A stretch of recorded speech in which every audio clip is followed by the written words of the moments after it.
Everton nil, Chelsea nil. I'm a bit disappointed at Chelsea's performance in that game, to be honest. I'm disappointed at Enzo Maresca for the substitutions. I'm disappointed at Enzo Maresca for the lineup. However, if you look at the bigger picture for Chelsea, this is a point gained. Let's put it this way.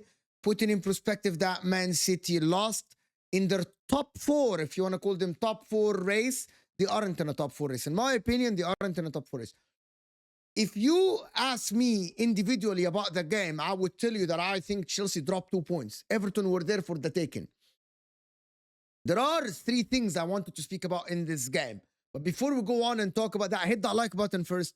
And if you're new to the channel, make sure to subscribe, turn on the notification bell. The like button looks like thumbs up underneath the video. And let me know in the comments what you think about what I'm about to say. I want you first in the comments to tell me, do you think Chelsea can win the Premier League or not? And if you say yes, let me know why. If you say no, let me know why not. But I wanted to point out 3 points in this game. Enzo Maresca was late in the substitutions and he made the wrong substitutions. Chelsea were very slow and Everton did not play as a low block as they played against Arsenal. Of course, taken to point that they were at home instead of being away at the Emirates as they took a point from Arsenal away. Enzo Maresca got the lineup wrong. As we look at the lineup here, the lineup that started, Malo Gusto on the left back was that first mistake that I saw.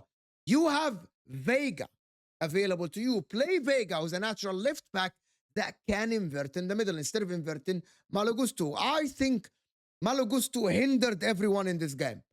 And I repeat this again, he hindered everyone's game in this game. He didn't support Sancho enough, and he didn't support the midfield enough. There was no reason, and he hindered Neto, which was on the right side. Why? Because Disasi could not support Pedro Neto. Pedro Neto was left isolated against Mikelenko and the other defender.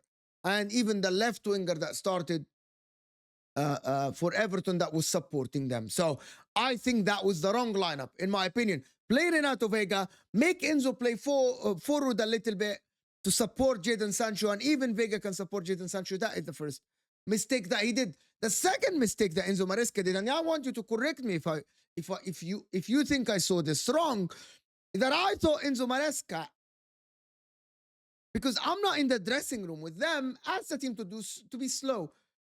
And the team looked very, very slow in the passing, in the build-up play. They were taking their sweet time on the passes.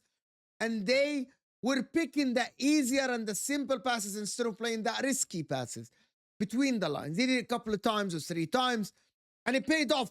And I'm going to say this. Cole Palmer today, I thought he was bypassed. He picked up the ball a couple of times in dangerous areas, 1-2 great free kicks around the 18. When the Chelsea players took the initiative to pass the risky passes between the lines in the pockets to Cole Palmer. But apart from this, they were bypassing the guy. And I'm not going to say I'm afraid for Cole Palmer. A lot of Chelsea people say, we don't want to be Palmer FC. No one is saying that you should be Palmer FC. But if you have a guy that is as talented as Cole Palmer, he needs to be your catalyst. He needs to be your go-to guy. I'm going to give you an example. If you talk about Arsenal with Odegaard, who's not as good as Palmer, a lot of people say, if he's available and he's asking for the ball, pass Odegaard the ball. Don't skip him. Today, I saw Caicedo, I saw Enzo Fernandez skipping Cole Palmer, going to the wingers. How are you skipping your main catalyst? That is wrong, unless these are instructions from Enzo Maresca. So my analysis of this is that they don't want to be Cole Palmer FC, but they took it to the extreme by completely bypassing the guy on the pitch when he's asking for the ball. I saw Malo Gusto looking at Cole Palmer face to face and skipping him and going back to recycle the ball. Yeah, trust Cole Palmer. I'm not saying be Cole Palmer FC, but trust Cole Palmer. Give him the ball. Let him work. But they bypassed him. Everton were not playing the low block. And Nicholas Jackson. A lot of people were saying that Nicholas Jackson missed the sitters and blah, blah, blah. Number one, that first chance that he missed, that he hit Pickford and fell to Malo Gusto, if I'm not mistaken, was behind him. And it's good that he got it on frame. It was behind him, he was reaching, and he got it on frame. At the end, the second one that hit the post, it came to him so quick. But apart from that, what did Chelsea create to Nicholas Jackson? Actually, Nicholas Jackson, the link-up play made Cole Palmer. I think they had a 3-on-3 in the first half, and they didn't take the chance because Cole Palmer chose to shoot, and it was Nicholas Jackson's work. And we come to the wingers. We come to Pedro Neto and Jadon Sancho. You say Mo have agenda. You say I have an agenda. Jadon Sancho today and Pedro Neto were not good. But the substitutions, I would have chosen to keep Pedro Neto on the pitch because he's more direct. Ashley Young was able to mark Jadon Sancho today. The reason why, because Jadon Sancho is not a direct winger. He likes to dribble. He likes to take his sweet time on the ball, blah, blah, blah. And I thought that was a mistake. Keep Pedro Neto. Let him go at the fullback and maybe put Madueke on the other side. I thought Jadon Sancho today was protected by keeping him on the pitch because he didn't provide a lot. He didn't even, I don't think he challenged Ashley Young enough in the game. And I thought that Pedro Neto would have suited that role more. I would have started Pedro Neto on the left or maybe even substituted Jadon Sancho in 60 minutes and put Madueke. Why wasn't Joao Felix used? I don't know. You need a win. You can win the game. Even put Joao Felix on. He didn't. He completely didn't use Joao Felix. And I thought he was injured until I did some more research. And it didn't look like Joao Felix was injured. It's just a choice. The manager chose not to use him. I got to get a shout out to Tosin Adebayo today and Sanchez. Fantastic couple of saves by Sanchez and a fantastic and a great block by Tosin Adebayo to prevent Chelsea from going 1-0 down. Credit, we have to give credit when credit is due. Tosin Adebayo today looked very good. Credit to him. Enzo Maresca for trusting him looked good. Enzo Fernandez looked okay. To be honest with you, Enzo Fernandez looks the best out of the front six.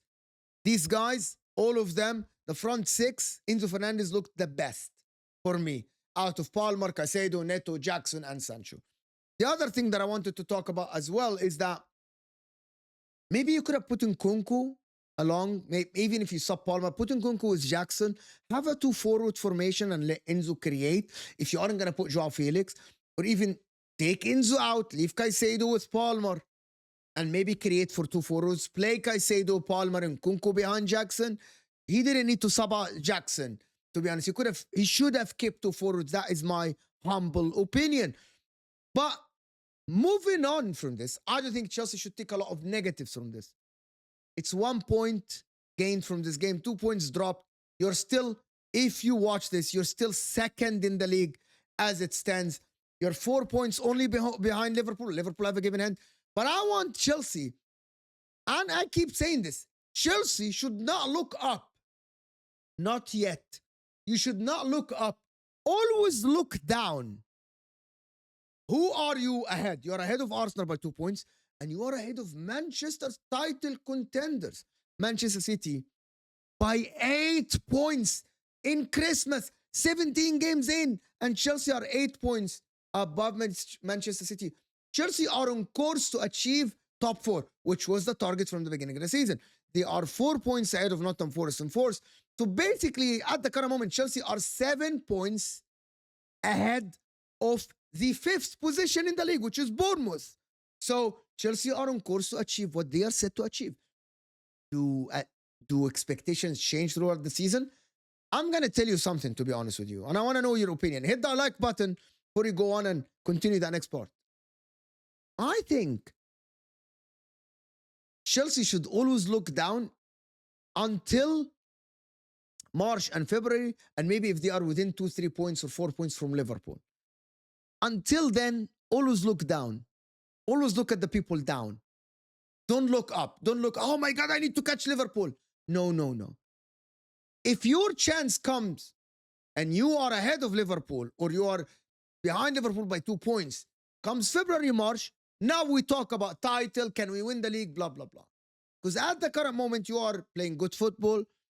You are ahead of the pack. You're behind Liverpool, who are having a fantastic season, though. Having a great season. And you are on course to achieve. You score a lot of goals. By the way, your defense that is called shit is only 3 goals worse than Liverpool and Arsenal, who are called the best defense in the league. Only 3 goals worse. So it's not that bad. is not that bad. Sanchez is improving. The defense is improving. It is not that bad. That is my take on it. Always look down. But let me know in the comments what you guys think. That is my analysis of the Chelsea game. If you're new, subscribe to the channel if you're new. And let me know what you guys think. Hit that like button, turn the notification bell, and I'll see you guys later.